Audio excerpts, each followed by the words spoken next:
much. I'm very humbled and honoured to be here today. Thank you very much for having me at your conference. I'm going to talk to you about no platforming and the so-called left's supposed right of intolerance, linking to my experiences last week.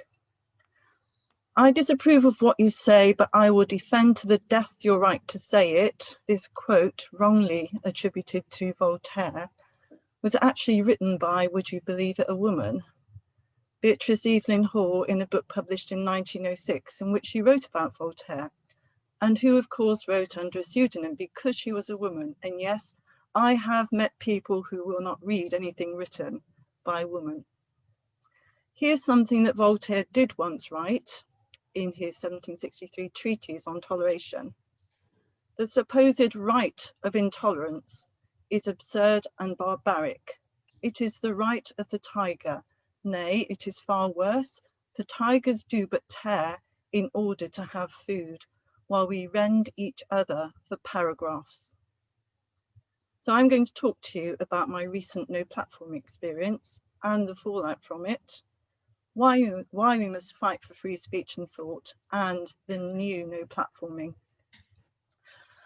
Last Sunday evening, there was an event about democracy and free speech. This event was put on in defence of CLP officers suspended for disobeying the diktats of the General Secretary by allowing members to debate and or vote on topics he had forbidden.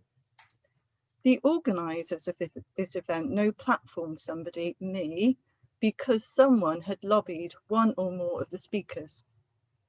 One of the speakers, who is a prospective candidate for Mayor of Liverpool, told the organisers that they would withdraw unless I was removed from the platform. The organisers feared that her withdrawal would spark further speakers pulling out and asked me to withdraw for fear of the whole event collapsing. I pulled out. The event went ahead using a webinar with the chat disabled. The organising group knew that their decision to no platform one of the advertised speakers would be a controversial one and seen as hypocritical.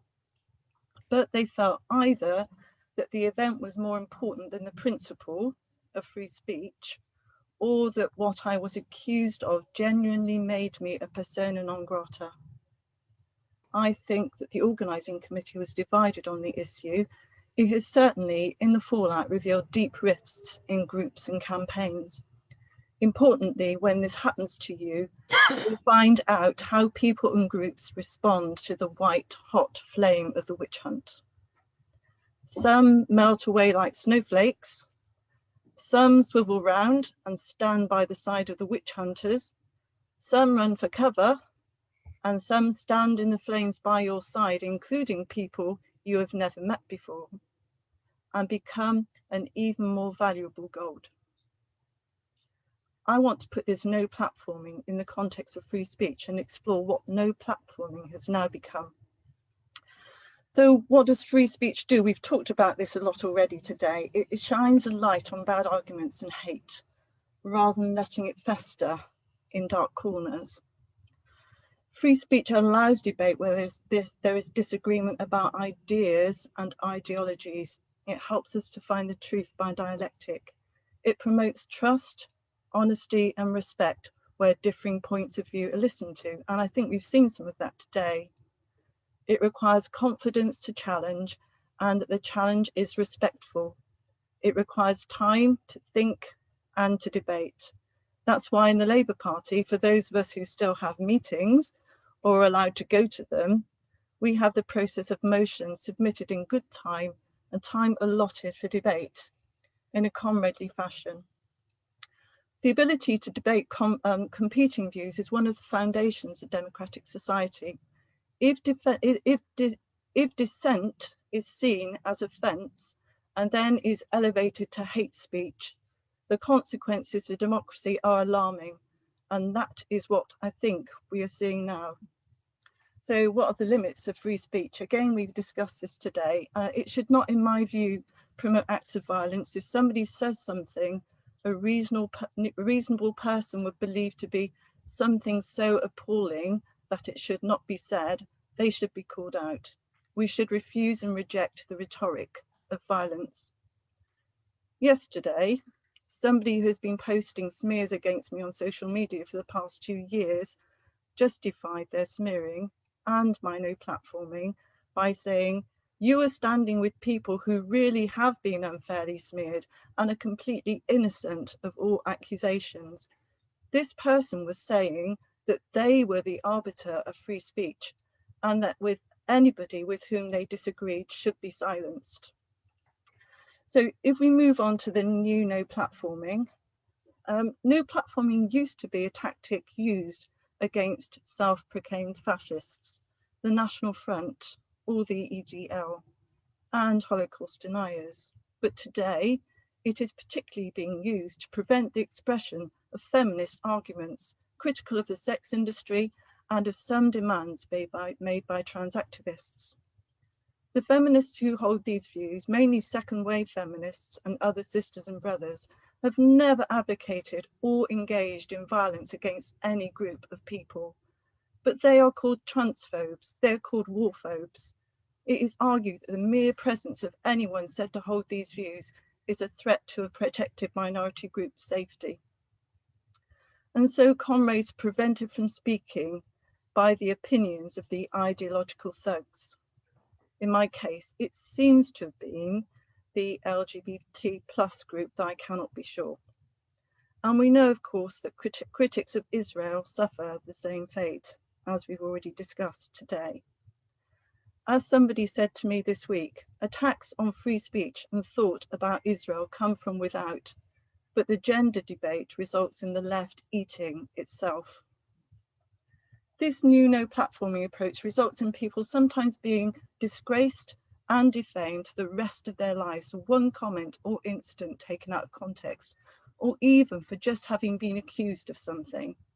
Universities appear to be a mecca for no platformers, which doesn't augur well for the future if we don't address it now. The social justice warriors in today's universities seem to wage war to outcompete each other in their successes in no platforming people. There's a growing list of people who've been no platformed, and we're hearing about some of them today, including Ken Loach this week. So with Ken Loach, people called for his no platforming because he had repeatedly been accused of and been an apologist for anti-Semitism. Did you see what they did there? They said he should be no platform because he had been accused of something, and the event had nothing to do with what he was being accused of. This is another feature of the new no platforming. Anyway, the college did stand firm and say that no platforming is not the way to pursue the goals of a free and open academic community, and the event did go ahead. Again at Oxford University this week, John McDonnell has been urged by the Labour Society not to share a platform with a woman they call a known transphobe, Professor Selina Todd, who writes and teaches about class, inequality, working class history, feminism, and women's lives. The attackers say the content of the event is irrelevant to the issue at hand, namely that McDonnell is lending his social and political capital to a person whose views actively harm the trans community. As one of the Twitter comments say, I thought universities were about debate, not censorship. So the defamation escalates. First you call somebody a transphobe, then next time you can call them a known transphobe. Next, then once you call them a known transphobe, you become a notorious transphobe, all without saying a single word, and just because your attackers say it again and again and again. So individuals are being no platformed, not because of what they actually say, but because of what people think they think, because they are not ideologically pure according to a particular group with influence, and at the same time other people are blackmailed into withdrawing or requiring withdrawal of the heretic for fear of guilt by association and worse. So can you start winding up? Sorry. Yes, in conclusion, then what does it mean? It means that we allow them to, those groups with influence control the narrative. They control what people say, and this begins to control what people think. It means that people walk and think in fear that they might say something that would damage them for the rest of their lives. It means that ideas cannot be debated in public. These ideas now include Palestine, Israel as an apartheid state, Women's rights. Has anyone ever been no platform for wanting to debate trans rights? Class analysis. Talk about identity politics as much as you like. It means that people are not allowed to think and have a say unless within the agreed political narrative. It means that democracy dies. And remember, first they came for the TERFs, then the so-called anti-Semites, and then they will come for you. Free speech and democracy for all. Solidarity. Thank you, Esther.